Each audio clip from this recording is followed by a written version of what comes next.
While speaking about the American service members killed in the bombing, President Biden said, quote, "We owe them a debt we can never fully repay." Here's what we've learned about some of the fallen. Navy medic Max Soviak is from Berlin Heights, Ohio. He graduated high school in 2017, where he was a great athlete and still found time to join the school band. Says Soviak's sister, "He was just a kid. My heart is in pieces, and I don't think they'll ever fit back right again." His last social media posting was from June. "It's kill or be killed," he wrote. Riley McCollum from Wyoming was on the high school wrestling team. He was expecting his first child in 3 weeks. Kareem Nkoye also served in the Marines. He's from California. His father learned about his son's death when 2 Marines came to his home Thursday night to break the news. David Espinosa, a Marine from Laredo, Texas, was among the fallen. 20-year-old Lance Corporal Jared Schmitz was raised in St. Charles, Missouri. His heartbroken dad said he was notified of his death at 2:40 a.m. "I won't be able to see the man that he was very quickly growing into becoming," Schmidt's father said. Our prayers are with everyone who has lost someone they loved.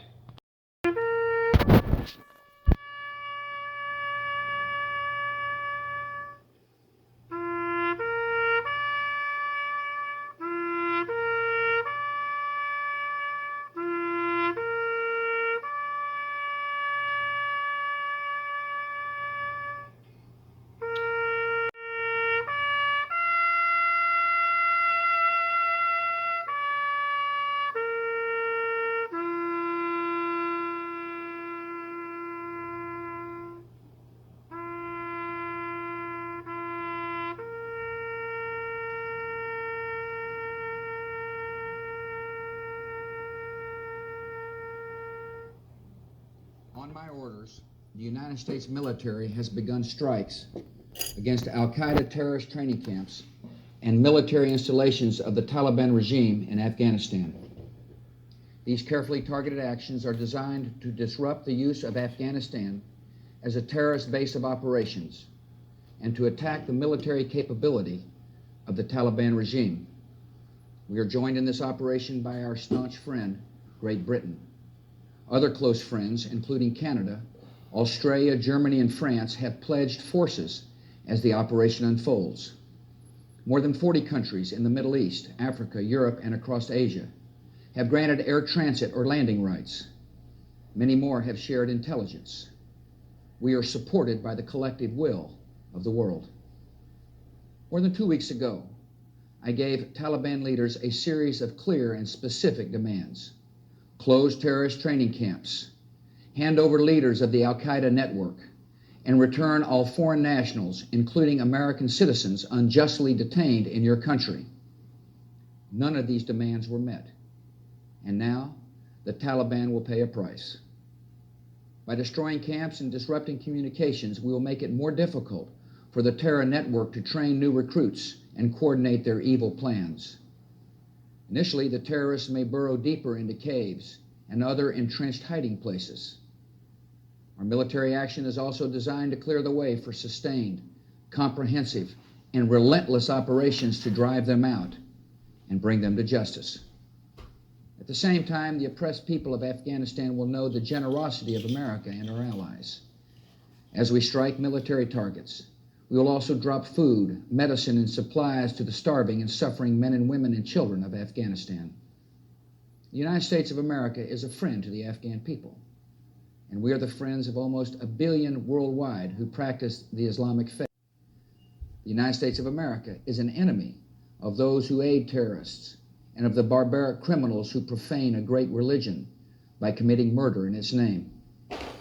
This military action is a part of our campaign against terrorism, another front in a war that has already been joined through diplomacy, intelligence, the freezing of financial assets, and the arrests of known terrorists by law enforcement agents in 38 countries. Given the nature and reach of our enemies, we will win this conflict by the patient accumulation of successes, by meeting a series of challenges with determination and will and purpose. Today we focus on Afghanistan, but the battle is broader. Every nation has a choice to make. In this conflict, there is no neutral ground. If any government sponsors the outlaws and killers of innocents, they have become outlaws and murderers themselves, and they will take that lonely path at their own peril. I'm speaking to you today from the treaty room of the White House, a place where American presidents have worked for peace. We're a peaceful nation. Yet as we have learned so suddenly and so tragically, there can be no peace in a world of sudden terror. In the face of today's new threat, the only way to pursue peace is to pursue those who threaten it. We did not ask for this mission, but we will fulfill it. The name of today's military operation is Enduring Freedom. We defend not only our precious freedoms, but also the freedom of people everywhere to live and raise their children free from fear. I know many Americans feel fear today, and our government is taking strong precautions. All law enforcement and intelligence agencies are working aggressively around America, around the world, and around the clock. At my request, many governors have activated the National Guard to strengthen airport security. We have called up reserves to reinforce our military capability and strengthen the protection of our homeland. In the months ahead, our patience will be one of our strengths. Patience with the long waits that will result from tighter security. Patience in understanding that it will take time to achieve our goals. Patience in all the sacrifices that may come.